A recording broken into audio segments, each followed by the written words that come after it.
যারা আমরা বারবার বলেছি ডিম না হলে পরে আমাদের শিশুরা একদম অত্যন্ত দুর্বল হয়ে পড়বে, তাদের জন্য এটা সুখের খবর যে আমরা ডিম দিচ্ছি।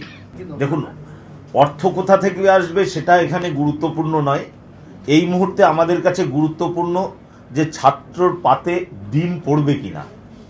মাননীয় মুখ্যমন্ত্রী আমাদের এটা নিশ্চিত করে দিয়েছেন এবং আমাদের বাংলার যারা আমরা স্বঘোষিত ডায়েটিশিয়ান ছিলাম, আমরা বারবার বলেছি ডিম না হলে পরে আমাদের শিশুরা একদম অত্যন্ত দুর্বল হয়ে পড়বে, তাদের জন্য এটা সুখের খবর যে আমরা ডিম দিচ্ছি। এসএসসির মাধ্যমে যে মহামান্য সুপ্রিম কোর্টের রায়ের ভিত্তিতে যে এসএসসি হয়েছিল এবং যে নিয়োগ প্রক্রিয়া মাঝখানে স্থগিত ছিল, সেই নিয়োগ প্রক্রিয়া এখন সম্পূর্ণ হওয়ার দিকে। সেগুলোর কাজ দ্রুততার সঙ্গে চলছে।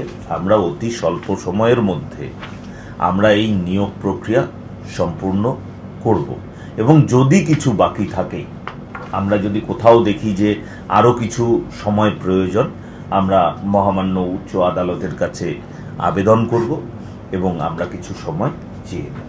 সিলেবাস কোনো স্ট্যাটিক বিষয় নয়।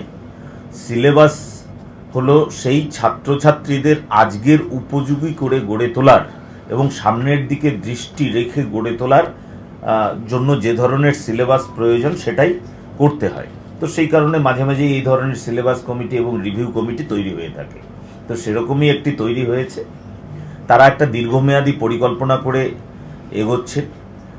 তাদের প্রথম পরিকল্পনায় যেটা আছে যে আগামী 2027-এ যে বইগুলো বেরোবে সেগুলোকে একটু রিভিউ করা, আর 2028 থেকে আমরা যে এনইপি 2020 লাগু করব আর কি, তার জন্য যে বিস্তারিত সূচি সেটা তৈরি করবে। তো সেজন্য তারা দীর্ঘ সময় নিয়ে কাজ করছে। তাদের যে ধরনের ফিডব্যাক আসবে বা তারা যে ধরনের আমাদের সুপারিশ করবেন সেই বিষয়গুলো নিয়ে আলোচনা করে তারপরে যখন সিদ্ধান্ত হবে তখনই বলা যাবে যে সিলেবাসের মধ্যে কি আছে এবং কি নেই। এনআইওএস স্কুল ড্রপ আউট কমাতে সাহায্য করবে। এনআইওএস মানে স্কুল ড্রপ আউট হয়ে যাওয়ার পরে সেই বাচ্চাটি যদি নিজেকে শিক্ষিত করতে চায় এবং আমরাও যদি তাদেরকে ট্র্যাক করতে পারি, তাহলে আমরা এনআইওএস এর মধ্যে নিয়ে আসব। এনআইওএস এর পাঠ্যক্রম যেহেতু প্রতিদিন স্কুলে নির্দিষ্ট সময়ে যেতে হবে, নির্দিষ্ট কারিকুলামের মধ্যে থাকতে হবে, এরকম যেহেতু নির্দিষ্ট কিছু নেই, সে নিজের কাজকর্ম করে সে এখানে পড়তে পারবে। সেই কারণে আমরা ভাবছি যে সেভাবে যারা পড়তে চায় তারা এখানে সুযোগ পাবে। তার মধ্য দিয়ে কি হবে, সে এই যে ড্রপ আউট যাদের আমরা বলছি তারাও শিক্ষিত হয়ে উঠতে পারবে। ওপেন স্কুলিং যেটা আমাদের এখানে ছিল বা আছে, সেটা শুধু পশ্চিমবঙ্গের উপরেই ছিল। সেটা পশ্চিমবঙ্গের বাইরে কেউ অ্যাভেল করতে পারতো না। অর্থাৎ আমি কুচবিহারে আছি বা আমি আজকে দক্ষিণ 24 পরগনায় আছি, আমি এখান থেকে যদি গুজরাটে চলে যাই আমি ওইটা অ্যাভেল করতে পারবো না। এটার সুবিধা হলো আমি আজকে দক্ষিণ 24 পরগনায় রেজিস্ট্রেশন করলাম, করার পরে আমি আমার কোনো কারণে আমি দিল্লি চলে গেলাম, দিল্লিতে গিয়ে যে এনআইওএস সেন্টার আছে সেখানে আমার এই রেজিস্ট্রেশনেই কাজ হবে এবং সেখানে আমি পরীক্ষা দিতে পারবো। এটা সার্ভে শুরু করেছি। আমাদের যে সমস্ত বিদ্যালয়গুলো আছে তাদেরকে আমরা বলেছি যে আপনারা যে আপনাদের অতীত ঐতিহ্য যেটা ছিল সেটাকে যদি আপনারা ফিরিয়ে আনতে চান তো আপনারা আনতে পারেন। তা আপনারা আপনাদের পছন্দের কালার আপনারা দিয়ে দিন, সেটা আমরা বলেছি। হ্যাঁ, স্কুলের উপরে স্বাধীনতা আছে, তারা আমাদের জানাবে এবং তারপরে আমরা ব্যবস্থা নেব। এছাড়া স্কুলের যে রং আছে সেটাও আমরা বলেছি যে আপনারা আপনাদের যে অতীত ঐতিহ্য মেনে আপনারা আপনাদের স্কুল বাড়ির রং আপনারা করতে পারেন। নীল সাদাটা রাখতে পারবে, বিশ্ব বাংলার যে লোগো আছে সেটি থাকবে না, বিশ্ব বাংলা থাকবে না, নীল সাদা অবশ্যই থাকতে পারে। মর্নিং স্কুল নিয়ে আমি বলিনি বিষয়টা। আমি একটি শিক্ষকদের একটা অনুষ্ঠানে গিয়েছিলাম, সেখানে শিক্ষক মহাশয়দের পক্ষ থেকে আমার কাছে প্রস্তাব এসেছে যে যদি আমরা মর্নিং স্কুল করি তাহলে পরে সেন্সাস এবং স্কুলের পঠন পাঠন অনেকটা কম ব্যাহত করে আমরা সেন্সাসের কাজ করতে পারবো। এটা মাস্টারমশাইদের নিজেদের আগ্রহ ছিল। আমি আমার পক্ষ থেকে সেটা বলা হয়নি, এটা মাস্টারমশাইদের পক্ষ থেকে আমাকে জানানো হয়েছে। আর সেন্সাসের ক্ষেত্রে আমরা মাননীয় মুখ্যমন্ত্রীর দৃষ্টিগোচর করেছি যে এরকম অসুবিধা হচ্ছে। আমি আমার দপ্তরের এসিএস সাহেবকেও বলেছি যে অনেক স্কুলে হয়তো একটু সংখ্যায় বেশি টিচার নিয়ে নেওয়া হয়েছে সেন্সাসের পক্ষ থেকে। আমরা সেই জায়গাগুলোতে কি করে মিনিমাইজ করা যায় সে বিষয়টা আমরা দেখছি। 70% আমাদের বিদ্যালয়ে যে স্যাংশন পোস্ট আছে সেই স্যাংশন পোস্টের 70% যদি না থাকে তাহলে সেই বিদ্যালয় থেকে আমরা শিক্ষক অন্য বিদ্যালয়ে ট্রান্সফার করব না, কারণ সেই বিদ্যালয়ে যে ছাত্রছাত্রীগুলো আছে তাদের প্রতি আমাদের দায়বদ্ধতা আছে। এবং এই বিষয়টি নিয়ে আমি আপনাদের সামনে ক্লিয়ার করতে চাই, আমাদের যে এসওপি হয়েছে তাতে যে বিষয়টা আছে, অনেকেই এটা মাস্টারমশাইরাও বলেছিলেন, তাদের মনেও একটা ধোঁয়াশা রয়েছে যে কি হচ্ছে। দেখুন, আমাদের প্রথম কথা হলো গ্রামাঞ্চলের স্কুলগুলো আজ বঞ্চিত। গ্রামাঞ্চল থেকে সবাই আমরা শহরের দিকে যেতে চাইছি, এটা স্বাভাবিক প্রক্রিয়া, এর মধ্যে কোনো অস্বাভাবিকতা নাই, এর মধ্যে কোনো অপরাধ নাই।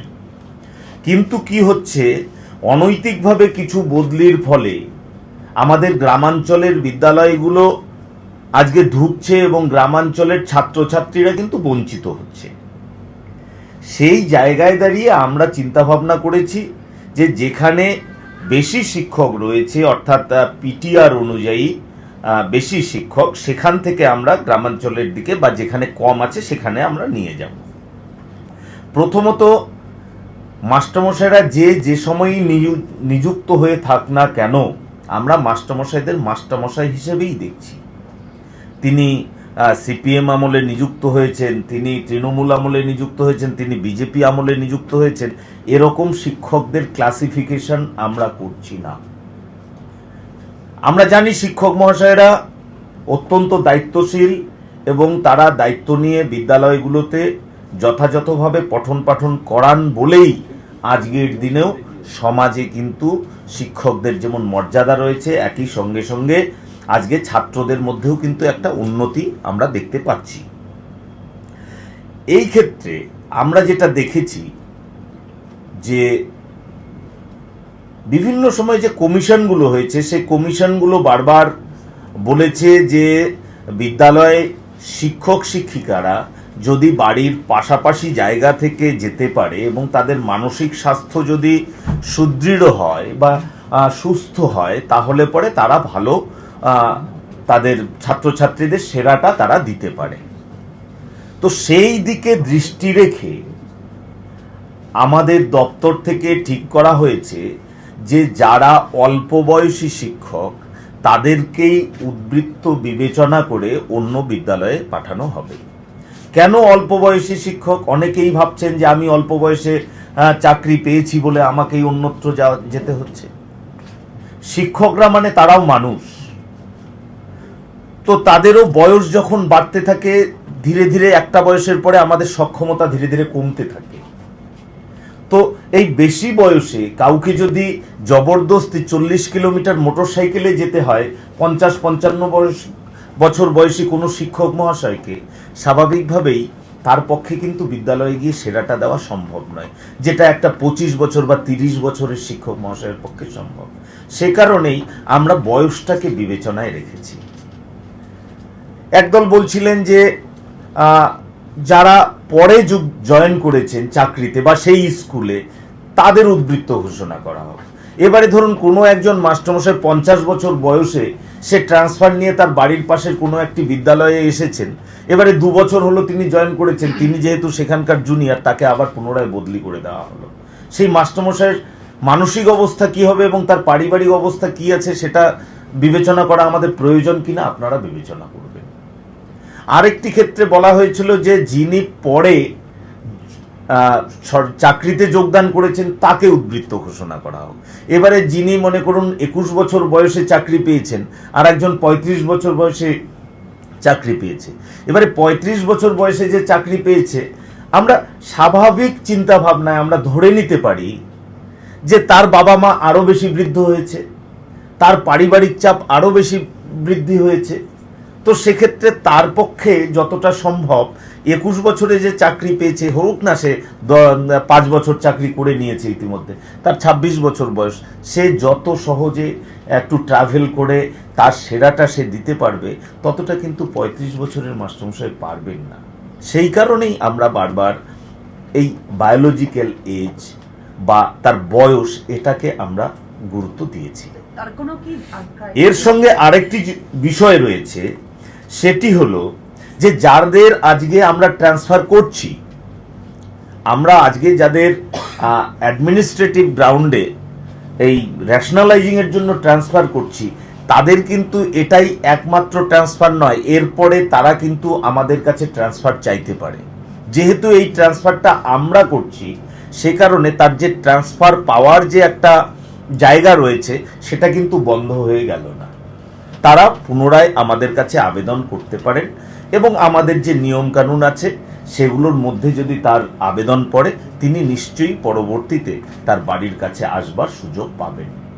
এটা আমাদের বর্তমান পদ্ধতি, এটা তৈরি করা হয়েছে মূলত প্রাথমিক বিদ্যালয়ের ক্ষেত্রে। আমি মাস্টারমশাইদের আপনাদের মাধ্যমে জানাতে চাই, আপনারা নিশ্চিত থাকুন, আপনাদের প্রত্যেকের প্রতি আমাদের আস্থা ভরসা আছে এবং পরবর্তীতে যারা বিভিন্ন জেলায় রয়েছে, নিজের জেলা ছেড়ে, তাদেরকেও আমরা আমাদের প্রক্রিয়ায় রাখছি এবং এটা আমাদের স্মরণে আছে, আমরা তাদেরকেও নিজ জেলায় ফিরিয়ে দেব।